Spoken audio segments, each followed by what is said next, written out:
ఆంధ్రప్రదేశ్ రాష్ట్ర విద్య, IT, electronics శాఖల మంత్రి నారా లోకేష్ ఆస్ట్రేలియా పర్యటనలో భాగంగా గోల్డ్ కోస్ట్లోని గ్రిఫిత్ యూనివర్సిటీ క్యాంపస్లో university vice president global Marnie వాట్సన్తో భేటీ అయ్యారు. ఈ సందర్భంగా మంత్రి యూనివర్సిటీలోని అత్యాధునిక క్రీడా సౌకర్యాలను పరిశీలించారు.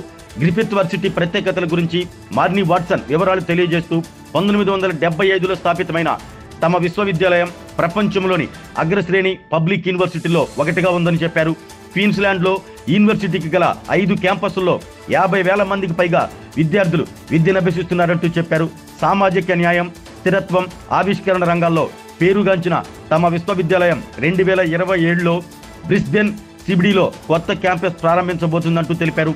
భారత్లో ఐఐటి రూర్కీతో కలిసి సంయుక్త పరిశోధన, స్టూడెంట్ ఎక్స్చేంజ్ కార్యక్రమాలు, ఆరోగ్యం, నీటి వనరులు, టెక్నాలజీ రంగాల్లో అకాడమిక్ భాగస్వామ్యం వహిస్తున్నట్లు చెప్పారు. ఈ సందర్భంగా మంత్రి లోకేష్ మాట్లాడుతూ పబ్లిక్ పాలసీ, సస్టైనబిలిటీ, ఇన్నోవేషన్ రంగాల్లో సంయుక్త కార్యక్రమాల కోసం ఆంధ్రప్రదేశ్ గ్రిఫిత్ విశ్వవిద్యాలయం భాగస్వామ్యం ఏర్పాటుకు చొరవ చూపాలంటూ కోరారు. పరిశోధన, విద్యార్థుల మార్పిడి, అవగాహన కార్యక్రమాలను సమన్వయం చేసేలా గ్రిఫిత్ యూనివర్సిటీ ఇండియా సెంటర్ లేదా హబ్ను ఆంధ్రప్రదేశ్లో ఏర్పాటు చేయండి. సిలబస్ రూపకల్పన, నైపుణ్య ధృవీకరణ, గ్లోబల్ అకాడమిక్ ప్రమాణాల కోసం ఆంధ్రప్రదేశ్ విశ్వవిద్యాలయాలు భాగస్వామ్యం వహించండి. పునరుత్పాదక శక్తి, వాతావరణ స్థితిస్థాపకత, ప్రజారోగ్యం, నీటి నిర్వహణ రంగాల్లో సంయుక్త పరిశోధన ప్రాజెక్టులు ప్రారంభించండి. గ్రిఫిత్ యూనివర్సిటీ ఆంధ్రప్రదేశ్లోని ప్రముఖ విద్యా సంస్థల మధ్య డ్యూయల్ డిగ్రీ లేదా ట్విన్నింగ్ ప్రోగ్రాంలను అభివృద్ధి చేయండి. ఆంధ్రాలో స్కాలర్షిప్లు, అధ్యాపకులు, విద్యార్థుల అభివృద్ధికి ఎక్స్చేంజ్ కార్యక్రమాలను ప్రోత్సహించండి. ఈ ఏడాది నవంబర్ 14-15 తేదీల్లో ఏపీలో నిర్వహించే partnership summit 2025 Andhra Pradesh global educational forum సమావేశాలకు హాజరు కండి. గ్రిఫిత్ విశ్వవిద్యాలయ ఆవిష్కరణ, స్టార్టప్ మద్దతునిచ్చేలా ఆంధ్రప్రదేశ్ రతన్ టాటా ఇన్నోవేషన్ హబ్తో కలిసి పనిచేయాలి అని మంత్రి నారా లోకేష్ విజ్ఞప్తి చేశారు.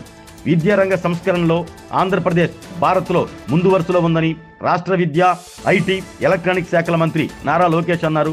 విద్యారంగంపై క్వీన్స్లాండ్ ట్రేడ్ అండ్ ఇన్వెస్ట్మెంట్ సెంటర్లో నిర్వహించిన రౌండ్ టేబుల్ సమావేశంలో రాష్ట్ర విద్య, ఐటీ, ఎలక్ట్రానిక్స్ శాఖల మంత్రి నారా లోకేష్ ముఖ్య అతిథిగా హాజరయ్యారు. ఈ సందర్భంగా మంత్రి లోకేష్ మాట్లాడుతూ అంతర్జాతీయంగా అధునాతన సాంకేతికతలో వస్తున్న మార్పులకు అనుగుణంగా ఆంధ్రప్రదేశ్లో హై స్కూల్ స్థాయి నుంచే ఏఐ పాఠ్యాంశాలను ప్రవేశపెడుతున్నామని, ఉన్నత పాఠశాలలో ఏఐ ల్యాబులు, స్టెమ్, రోబోటిక్స్ ల్యాబులను ఏర్పాటు చేస్తున్నామని చెప్పారు. ఏఐ విప్లవం ద్వారా వచ్చే అవకాశాలను ఏపీలోని యువత అందించుకునేందుకు ప్రణాళికాబద్ధంగా కృషి చేస్తున్నట్లు తెలిపారు. ఏపీలో ఏఐ యూనివర్సిటీ ఏర్పాటు చేయాలని నిర్ణయించామంటూ చెప్పారు. గవర్నెన్స్లో ఏఐ వినియోగం ద్వారా అద్భుతమైన ఫలితాలు వస్తున్నాయంటూ తెలిపారు.